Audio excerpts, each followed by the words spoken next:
Hey guys, so today we have Jorge Guerrero. Jorge owns a tax business called Centro de Taxes y Multi Servicios, right? In Mapleton, Georgia. I've known Jorge since we go back all the way to high school, where we met actually in PE class. I remember he was a really good soccer player. I'm sure you still are. And I remember just watching him. I was never really into soccer like that much. I tried to be, but it just wasn't for me. I don't think it was.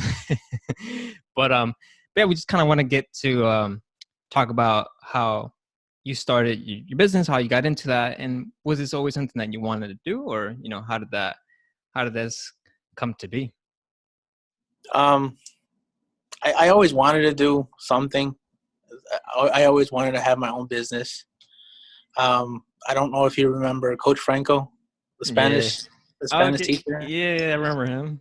Yeah, he's the one that got me into thinking. I was in his Spanish class, um, doing nothing, and then Mhm. he was doing nothing, and I went up to his computer. What are you doing? He was like, I'm looking at my stocks. So that's when I guess I was introduced to the stock market. At the time, he had a couple 100,000 in there, and I was like, damn, like how? Yeah. And, so that's what sparked my curiosity. W- We w- just started talking, so we just stopped. So he would give the class Spanish work, and then he would talk to me about the market, about real estate, and he's the one that kind of introduced me into like there's other things out there, and he's the one that told me you should be an accountant so you can learn how to read the financial statements, the balance sheets, so you can invest in companies. So that's really what started it. Um, so I guess my big thing was always to be an accountant, and to go to Wall Street and do that. But I took a little detour and I ended up here doing just taxes for personal returns. But I guess that's how I got started. That's so when this, I found when was this, like what year was this in high school? this was probably junior, probably my no, it's probably the sophomore or junior year, which was either 2008, 2009. Okay, and you just, so this kind of happened by chance. You're just like looking at it, and then Yeah, and because like before I was in school, I didn't, I don't know what I wanted to do. I know I wanted to do something, but you ask a high schooler, hey, what do you want to do? They don't really know, and I was in the same situation. Mhm. But when I saw, his account, 300,000, I'm like, damn. The Yeah. recession. I was young back then. I heard about the recession was hitting. You don't really understand it. Mhm. And he was excited about it. He was excited about the stocks.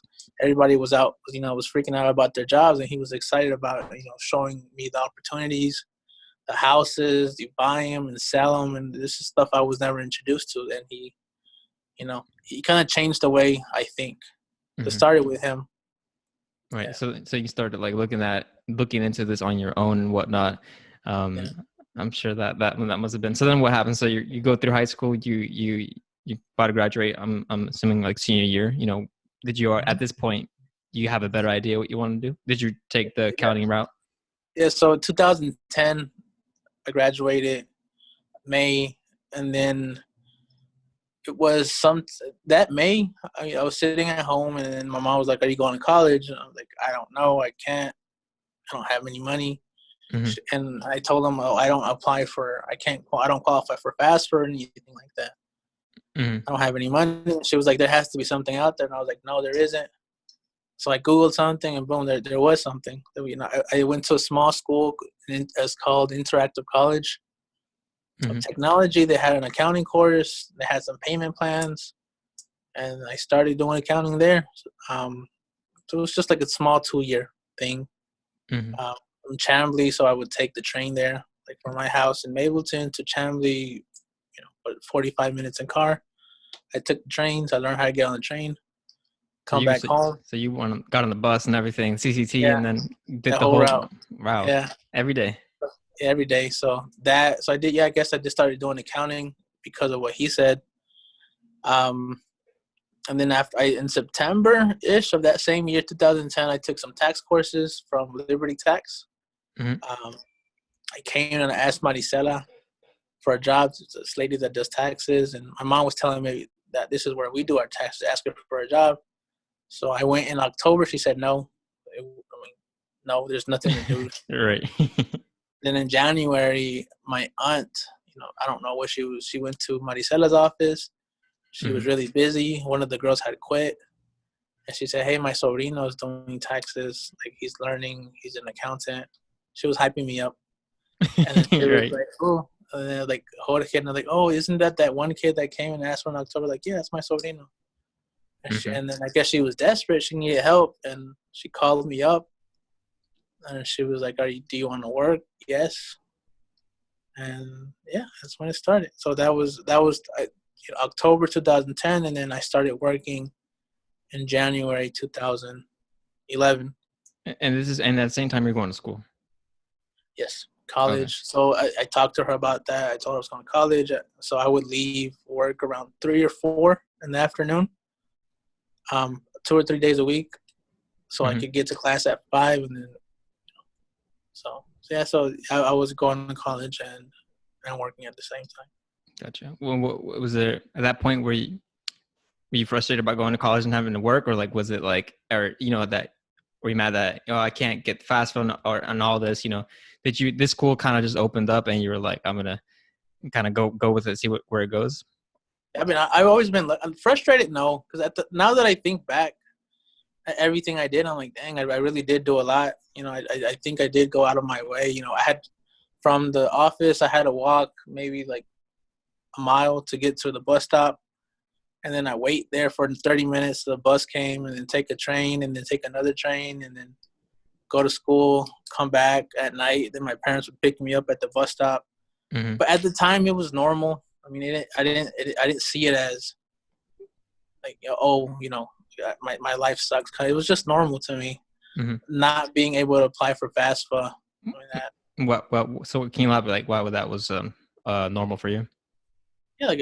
Yeah, at the time it was normal. Now that I think back at it, I'm like, oh, I guess, And the FAFSA thing, it was normal. It was for you in particular. Yeah, like I just never. I mean, I know I could never apply for it, so. Yeah. Okay. So it just never bummed me out. It wasn't something that. Yeah. Could you elaborate on why, for the people that don't know who you are, kind of have no idea what does he mean by this? Well, why can't he apply? So I'm sure there's people watching like, yeah. Yeah, so I was born in Mexico. So at the time, 2010, 2000, there was no DACA. Even if you have DACA, you don't qualify for financial aid. So I wasn't born in the U.S., so that I couldn't get any help, no grants, nothing like that. So if I did want to go to school, it would have to be, out of pocket. Right. But it just never really bothered me. Really? You just, I mean, I thought about it, but I mean, I don't know. Like, it's hard to explain, like, at the time, because I'm like, you're young. And if you just can't go to college, well, you just can't go to college. It wasn't something that really, yeah. And then just doing a quick 5 to 10 minute search on Google, I found this school. I called them. They said, come in. We can help you set up a payment plan. So it just never really bothered me. I've always been lucky enough to where things, like, I needed to go to college. That college popped up. It probably wasn't Kennesaw. It wasn't Georgia State. It was a college. Because I was going to college, Maricela offered me the job. So, it's never been it wasn't a problem, Did there you was have other solutions. It sounds like you had like a positive mindset. Would you say that? Or was it just like, it was just your life? That's just how you saw everything. You're like, Yeah, it was it's normal. Like I wasn't trying to be positive, I guess. Just, it was normal, like it wasn't really an option. So I didn't really worry about it. Okay. That's so interesting. A lot of people that, that in similar situations are like, went through more of a different like frame. They're like, they're really upset, depressed, or mad, or maybe they, or they got lucky and they got scholarships, but that's very, very, very, very few people that did that. But I like how you just kind of like, you didn't like, I guess, dwell about it. You just like, oh, I'm just going to look at the school, do it. I got to walk a mile to get the bus. That's just what you got to do. Yeah. Okay. So then you're working there, And at that point, you just want to learn how the taxes work. You know, you want to do really good at your job. What was the plan there? Like, did you have a plan in mind? You're like, all right, this is what I'm going to do. I guess I was just really excited to be behind the desk. I was before I started working here with at the time with Maricela. I was working with my uncles Mhm. at a Mexican store. You know, the fruit, the meat, stocking, everything. So it was just a regular job. I was making like $5 an hour, but when you're in high school, it sucked, but it Mhm. was normal, I guess. Then I got a job behind a desk, and that's everybody's dream in high school. You know, you get out of high school and you go sit behind the desk, Right. and Yes. I was just happy with that, and being so young, and then giving other people advice on. And that's when I noticed that I thought adults knew everything, Mm. but then that's when you realize that adults are just big kids. There's a lot of people that still don't know how things work. They Mhm. make really bad decisions, and you kind of learn on the job. And I would help people with their taxes, and they would ask the weird questions like, well, that's a really simple question, how do you not know that? Like, you got kids to feed. But Mhm. they were raised, they're just focused on their kind of work, and to them, taxes is different. It's foreign language.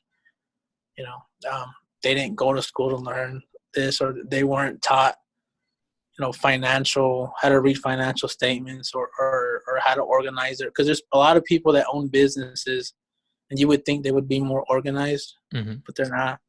So Mm. just that first year, that was a big shock. And then I would see how much people would earn. I'm like, damn, like, you feed a family off this. um Like it was a so much small amount. yeah, like going from just working in a grocery store then to giving people advice.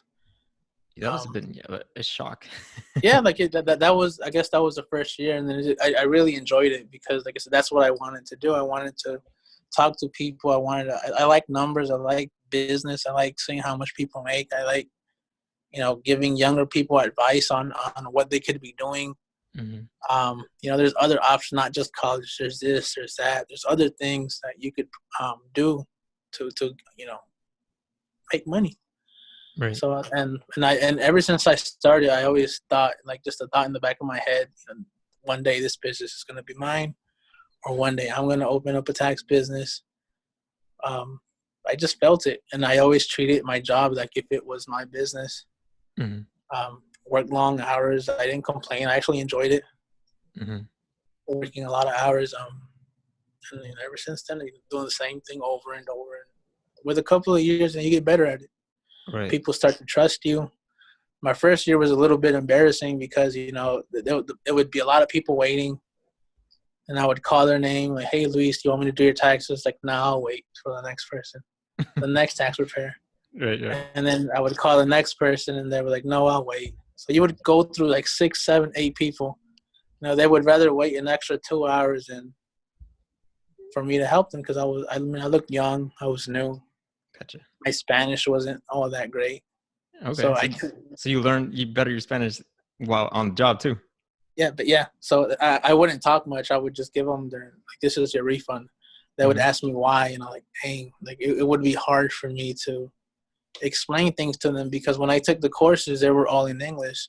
So I understood why, Right. but when you had to explain it to them, or show them, that's the hard. Well, that was the hard part for me Mhm. the first year. Yeah. What was the biggest thing you took away from that first year? Um, that the part where adults don't really know a lot. Like, I always thought adults, they all had their life together, but they don't. Yeah, so that was the biggest part. Yeah. And what would you say was the hardest? Oh man, when you messed up, and you had to talk to this person, and, hey, look, this happened, Mhm. and just having the courage, and just like, hey, you messed up. And I would tell Maricela, look, this happened. Like, okay, call him and tell him. I was like, God, why? Like, I want you to tell him. And she was like, no, like, you have to learn how to talk to people, man up for your mistakes, and help them find a solution. Mhm. And that was a hard part. Okay. And, Yeah, and obviously like, you learn to do that with yeah, time, practice, and it's curious how you said that you always treated this business as if it was yours, and that you knew that one day it would be yours, or you'd get your own, start your own. Did that just happen like one day when you were on the job that you realized that, or was it? No, that was day one. Actually, that was before. Really? That was in October when I asked for the job in 2010. I went in there and I asked for a job, and just in the back of my head, I'm like, this one day I'm gonna have an office. But it's just a thought that you have. But like, I wanted it, and I wanted it bad. Mm-hmm. But when she said no, I don't have any work, I'm like, dang. So I went back to school, doing the same thing, working with my uncles at the grocery store. And then I thought about maybe like leaving the $5 an hour job, getting a job, doing roofing Mm-hmm. with my other uncle. And that was $10. I'm like, well, that's double my pay. But I was like, no, I can't do roofing. And those days where I was contemplating maybe doing roofing, that's when I got the call from my aunt. Actually called me. She was like, come down here with Maricela now. I'm here now. She wants to talk to you. Mm-hmm. I remember I was in my shorts with my white shirt, and I told my mom, I was like, Mom, I need a ride to Maricela. She's like, why? Like, she wants to see me now. I'm like, you don't want to shower? Like, no, she said to come now. So I'm going now. So we went there now, and I walked in there with my white shirt, some shorts, and my dirty shoes. Mm-hmm. And she still hired me. So, and then I was like, when do you want me to start? She was like, today. And I was like, today? Like, I can go change. She was like, no, I'm just kidding, tomorrow. And I was like, is that a problem? I was like, no. But I guess it was a problem because I was still working with my uncles at the grocery store. Right. So I had that same day I went and I talked to them, and I was like, this opportunity showed up. She wants me to start now. Mm-hmm. I'm sorry I couldn't give you a 2-week notice, but I felt like it was either now or never. Right. And Yeah. you took it. And so then how did that progress though till eventually from going from your thought, like now you're there, you're working, then to actually like have it being your own? When did that happen? I mean, it took time. That was 2011, 2012, 13, 14, you start building up a clientele. Mm-hmm. Then you got people waiting for me. The other people, hey, do you want me to help you? They're like, no, I'd rather wait for George. So that just motivates you. Mm-hmm. And it makes you work harder and longer. And then just the simple fact that somebody's willing to like wait an extra 2 hours just for you to help them. So that kept me motivated. And I don't know, like I saw the money coming in, like all of that motivated me. I didn't mind working extra hours, and just eventually one day, Maricela said, I'm tired. She had mentioned it. She was like, George, I'm tired. I'm ready to retire. She mentioned that 2015, 16, Mm-hmm. and then 17, she said, she sat me down. She was like, George, I'm done. My kids are out of high school. I don't want to work. And she said, I'm selling the business. Like, you can have first option. Do you want it? Like, yeah. I was like, yeah. Like, do you want to know how much? Like, it doesn't matter. Like, whatever, you name a price. And then she did. And I didn't have the money. Mm-hmm. So I had to talk to her about, how are we going to, work out the details. I needed to give her something. So I talked to my aunt. She had some money.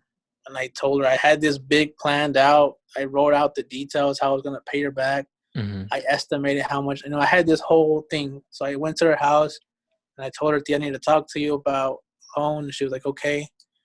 And then she asked me, how much do you need? And I was like, X amount. She was like, okay. Just like I'll that. go to the bank. Yeah. I was like, but this is how I'm going to pay. She was like, don't worry about it. Just, here's the money. Mm-hmm. And I told her, I'll pay you back in later. She was like, okay. I was like, wow. But just the same, she had a lot of trust in me that, it was a lot of money. And well, for me, mm-hmm. for her, I guess it wasn't, but just the simple fact that she didn't stutter. She didn't want an explanation. Mm-hmm. She asked for, the only thing she asked is for what, and I told her about the business, and she said, okay. So got some money, got some funds. That was in May 2017. So that was after tax season. Mm-hmm. So she told me the business. So I had to hang on from May to December, which was really hard because there's just money coming in, but it's not the same. Right. So so it was a really hard 2017. And mm-hmm. A lot of people like, oh, you have a business now, you're doing great. You put on a face, but the reality is it was hard, man. Mm-hmm. I managed to barely hang on, and then January hit, and I was like, it was all uphill from there. Awesome, man. Yeah, What was the first, like, literally, so the first thing when she told you, like, do you want first pick? Like, you I got just, excited. I get excited. I don't get excited too often, but when she said that, and then she said you get first options, I'm like just everything. This whole conversation we were having about like one day it was gonna be mine. Like that was in the back of my head the whole time we were talking. mm, And she named her price, and she gave me her reason. She told me to take care of the business because she built it, and she really loves it, but it was time for her to. She didn't want to work anymore. She didn't want to put in the long hours. She said she was tired. Um, were you and scared? yeah, super. I remember going home. I was talking to my wife, and I was telling her about it, and she was excited. And then after the excitement, then the reality hits, and then the money. And then what if people come because of Maricela? Because Mm, it was you had the name Centro de Income, or what was her name? It was a different name, but it was always con Maricela. With con Maricela. So mm, like, what if they find out that Maricela's not here anymore and people don't want to come in? But if right. I these numbers that have been coming in the past is because of her. Mm, People come, they look for her, she's not here, and they just walk out. So like then you start thinking all these other thoughts. So it was scary, yeah, I bet. but I was like, I gotta do it. And then I talked to my tia, and she said yes without a problem. And I was like, no, there's no going back now. Like I got the money, I registered the business, I did this, I did that. She's already selling, and it's this now or never. It was hard, but and it was scary. What did you have to? What did you have to learn? What did you have to learn? What did you learn that year? That you once they handed you the keys. Like, what was the biggest things that you learned? Top two things. And how did you hang on? Like, what did you do to hang on to I like don't make it in January? I don't know, man. To be honest, like learning part, because I guess over the years, like after tax season, Maricela would leave the office. She would go to Mexico. So like I was kind of not in charge, but she would call me, hey, George, do the closing. So, or go deposit, Mm, or go do this, or pay the bills, pay that. So like that wasn't really a shocker. Like, I was already doing that. right. Um, so I kind of saw, and I know what I would do. Like if people come in, I would charge. So I kind of had an idea of how much money was supposed to come in. Mm-hmm. It's like I said, it's just an idea. But I guess the things I would learn, um, I don't know what to tell you, man. Well, I know it was hard, just managing the money. mm, I've never had that much money in my account, but I mean, you would see it, but then it would come right out. The rent, then mm, you had to pay the girls, then you had the light bill come in, and I like how I hung on. I don't know. I really thought I wasn't gonna make it. December looked really bad. right. November looked bad. I remember that year, like it was. But then TPS, which was a lot of people that Salvador and Honduras, they have to renew their work permits, Mm-hmm. and then a bunch of people walked in, and then because of that, I managed to November, December get through that Mm-hmm. barely, but I got through it. And then January hit, and then the contractors walked in with their forms and to their workers, and I guess, and then I saw the money come in. But that 2018, I used that money to pay off, the loans and credit cards that I had to use for 2017. Mm-hmm. So like, the money came in for 18, but you just paid off old stuff. So 2018, you didn't really make money because you paid off old stuff. And then 2019, you're doing a little bit better, but you still have loans. 2020, it started off really great, but then this whole coronavirus thing hit, kind Mm, of slowing me down. Um, but I'm still, it's still good. I have enough, I feel, to cover the necessities. right. So I'm not too worried about it, but at the same time, it's still in the back of your head that hopefully the recession doesn't hit and it makes it worse. Mm-hmm. Gotcha. Yeah. Were there some things you had to change about yourself once you became the business owner? Things you had to, you know, Um, or did you like, some people like, I guess, some people like go into like reading books and things like that, or finding mentors. Oh yeah. Did you need any of that, or did you just like learn everything just like one day at a time? I guess both things. Like the whole managing part, like the business. I kind of had, like I said, I was kind of doing it, so it wasn't really a big shocker. It was just the fact that I was in charge now, and I was responsible for paying everybody. And if there wasn't work coming in, then I couldn't pay the girls. You know, because and it's one thing to sit here in the chair and be a worker, and it's another thing to feel that responsibility. Mm-hmm. And you know, I did, like, I guess health wise, I felt that. You felt the stress. There was a period, I don't remember. I think it was last year. Like my face, like I couldn't move it anymore. Oh, really? Yeah, it was like paralysis. First, it was on this side. That was only Mm-hmm. like 2 weeks. Went to the doctor, that got taken care of. And then a couple of months later, then this side, and I couldn't move this side, Oh, and wow. it was just because of stress, no sleep. Mm-hmm. So like I said, it is a lot of responsibility. And then that was one of the reasons Maricela said she was ready to stop, because Right. she's the one that told me, like, George, it's one thing to be a worker and it's another thing to be the boss, and you'll see that. And even though it's like I said, I've done it, but it's just different. It's just a different feeling. It's a different stress. Mm-hmm. But hopefully, it'll all be worth it. Yeah, I mean, it has a different, different reward as well. Yeah, that's true. So right now, like I said, I'm trying to pay off a lot of debt, a lot of loans, but hopefully in 4 or 5 years, then I could say it was worth it. I have my kids now, so their college, their schools. Just you start thinking of other stuff, and I really hope this business would give me the opportunity to give them a better future, and also invest in homes and stocks and other stuff. Mm-hmm. Yeah. Awesome. And have you started doing those kind of things, or you just been focusing on just growing the business so far? I mean, I've had when I was working for Maricela, I had a rental property, Okay. little bit of stocks. I sold the rental property last year. Stocks, I then took the money out. When I bought the business, I needed every penny I could get, so I sold everything. Right.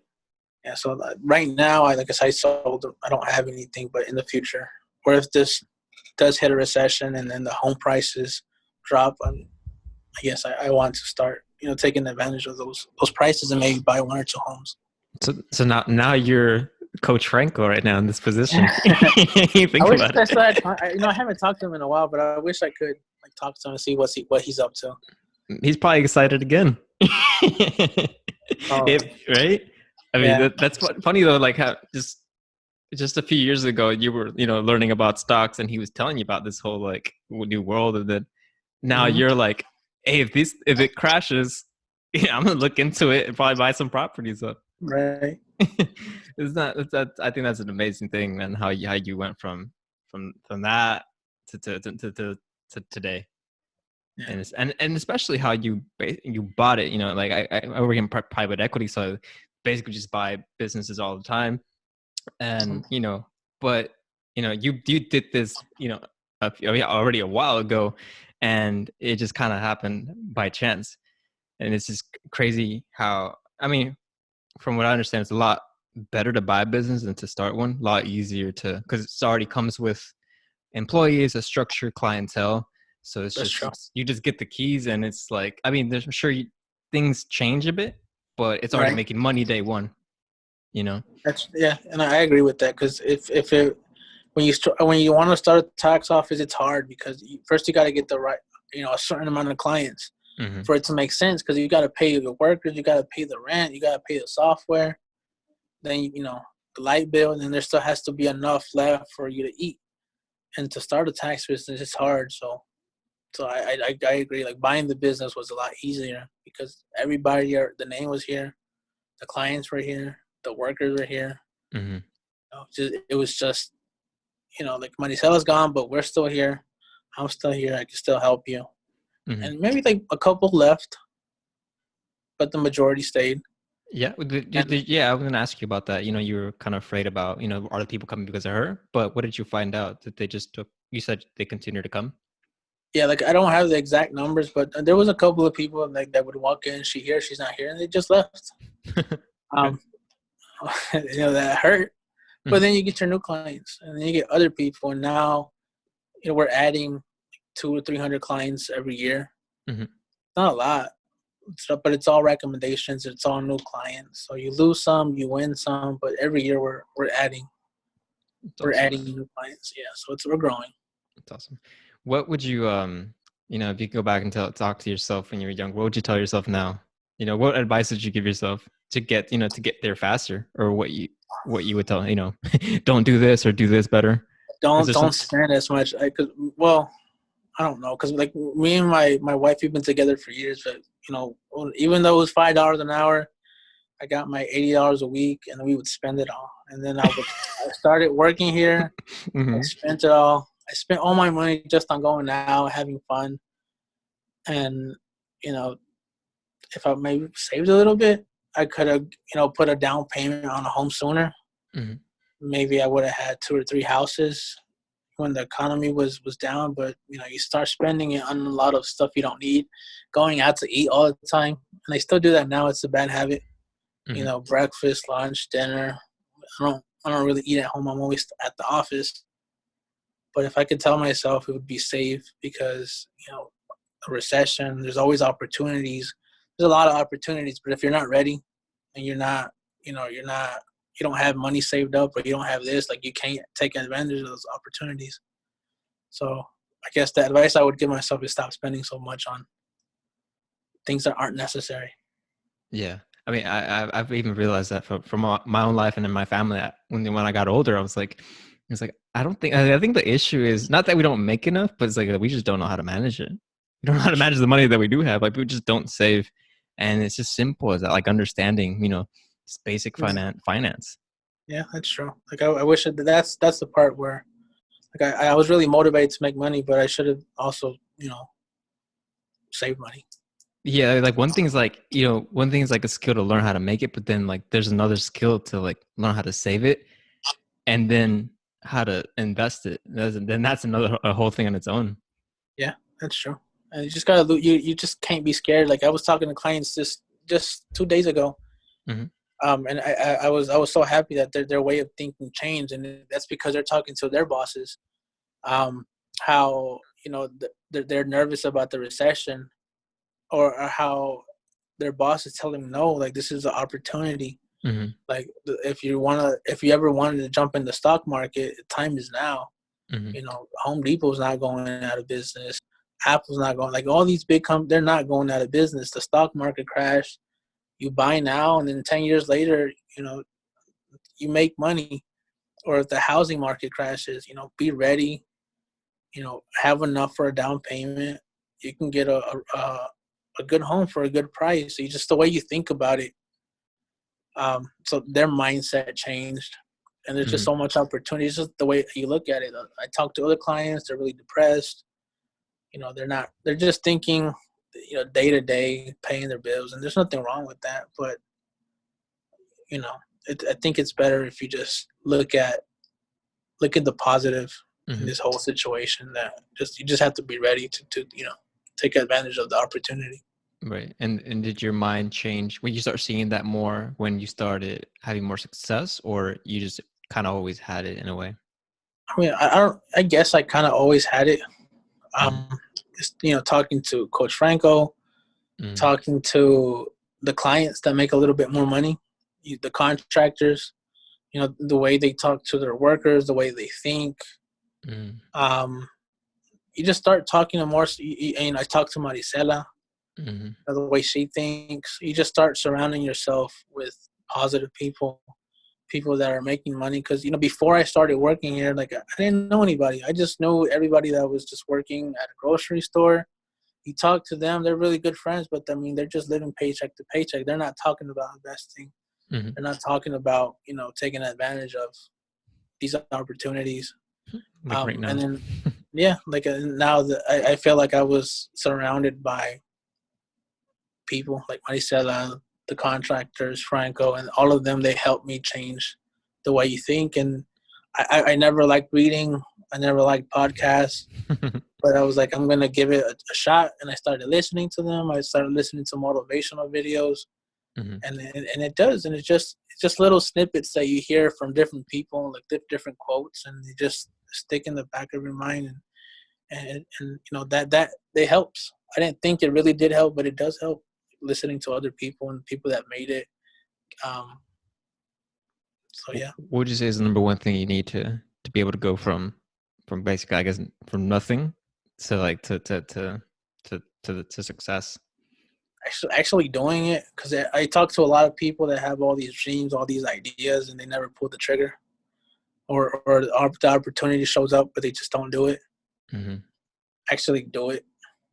It's just not being afraid, because like I said, it's not easy, and I've been really lucky. Like, if it wasn't for Maricela retiring, I would just have a regular job, Right. Maybe I wouldn't. Like, I've been really lucky, and it's hard to say, hey, I'm going to start my own business, but I'm pretty sure I would have found something else. I would have found a solution if I wasn't here. And there was plenty of times where they offered me a better job. One time I was offered, it was an extra $30,000 a year, and I was going to take it, but I was like, no.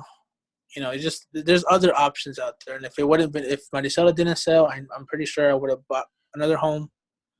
I would have done this, but I would have been doing something. So I guess I would say actually pulling the trigger. And actually, yeah. I mean, and I also think, like you say, luck, but I mean, I think it's some luck, but I think it's just like the opportunities are there for people that are like ready. They see them, are looking for them, because I feel like everyone has all these opportunities. Is just being there and positioning yourself there to once you see it, just to grab it. I think there's a quote where it says like, I forgot what it says, but something about luck and basically it's like there's no such thing as luck. Like we grab it and we find it when it appears. It's being able to take advantage of an opportunity, because I mean, let's say somebody offers you a home, for $80,000, but you don't have the money, or you weren't smart enough to put away $100 a week to have $3,000-$4,000 in the bank. And if you don't have them, then you can't buy it. The house, you bought it for 80, but that's what happened to the rental property that I had. I went up, it was for rent. Do you want to sell it? Okay, sure. And I was like, well, so I just asked. Okay, how much do you want? And I looked at the house, and at the time we were selling houses, so I kind of know, like, this house is probably worth about 100. So if he says 100, it's good. All right. And then he said 80, and I'm like, oh, yeah, 80. That's really good. And then I was like, yeah, I want it. I sell it. Like, let's write a contract. I go to the office. We could do this. He was like, he said, well, I have a guy that's coming in on Sunday to see the house. I'm like, well, okay, what if he doesn't show up? You start talking to him, like, you start convincing him, like, yo, like, I actually have my checkbook in the car. I can write you an earnest check for $1,000. Let's make it official. And he was like, okay. So he was like, just give me the earnest. So I gave him the earnest check, and he was like, well, I have a contract in the car. So he wrote it up. He signed it. And I was like, okay, I'll talk to my bank on Monday and I'll let you know. And, but at the time, all I had was about $4,000 or $5,000, and I needed about $4,000 or $5,000 to close. But I got lucky. I got lucky because I just happened to drive by. I happened to get off for no reason. I wasn't even looking for a rental property or a rental home. Really? I don't know why we got off. But just like I said, it's luck. I felt like it was lucky, but you just have to be ready to take advantage of those opportunities and just ask. There's nothing wrong with asking. Yeah. It's awesome, man. Yeah. Awesome. I love it, man. Oh man, I find it amazing how especially your story, how it all played out, and and it's still going. I'm sure it's even gonna get even better, man. Yeah, man. Because like I remember being in high school, having your dreams, and I thought, if I could just have this much, or if this, I would be happy. And I think about it like, damn, like, I'm here, like where I wanted. When I was a freshman, when I was a sophomore, like, I have it, but now you have bigger dreams and bigger goals, and things change, and like, okay, well, I have nothing now, like, not nothing compared to where I want to be. And hopefully, I'd look 10 years from now. I look back, saying, "Hey, I remember 10 years ago. I'm here now." And like I said, I don't know how it happens. You work hard, and in my business, it's how you talk to your clients. Because when you do taxes, if you have a simple W-2, whatever number I give you, the next tax preparer should give you the same numbers. Mm-hmm. Sometimes they're different. They shouldn't, but sometimes they are. But it's just the way you talk to people. You treat them nice. You have a conversation. You make them feel like you're friends, Mm-hmm. and you just want to keep talking to them. So I think that's a skill in itself. Right. But yeah, just keep talking to people, keep working, making new connections, and you meet a lot of people here. Like sometimes I need my house to get fixed, and I know a couple of clients that can help me out, making me really good prices because it's just, I guess, we considered friends in a way. So, Awesome, man. Yeah. Where can people find you? They want to talk to you. They want to, or your business. So they need your services. I have a tax office in Mableton, Georgia. Phone numbers. We're on Facebook, so just call me. What's it called? Centro de Texas. Phone number is 770-948-0520. If you have any questions, we're here to help you. And if we can't help you, we probably know somebody that could help you. The taxes, immigration stuff, we're going to still start selling homes again this year. So if you want to buy a house, if you have a little bit of money and you think you can maybe we can help you through the closing with anything you want to do. If you have questions on how to start a business, we can help you out with that also. Just come and talk to us. We can help you out. Awesome. I'll put the Facebook link on the video and as well as in the YouTube description so they can find you. Cool. All right. Awesome, man. Well, I appreciate, man, you jumping on the podcast and love this story. And, I'm sure you're going to do some great stuff right now during this time. I think it's a good opportunity. It's opportunities everywhere all the time. Yep. Cool, man. I hope so too, man. I hope I can find a couple of houses, a couple of deals. So same. We're ready. Yeah, same. All right, man. Well, have a good night, man. Appreciate it. All right. You too.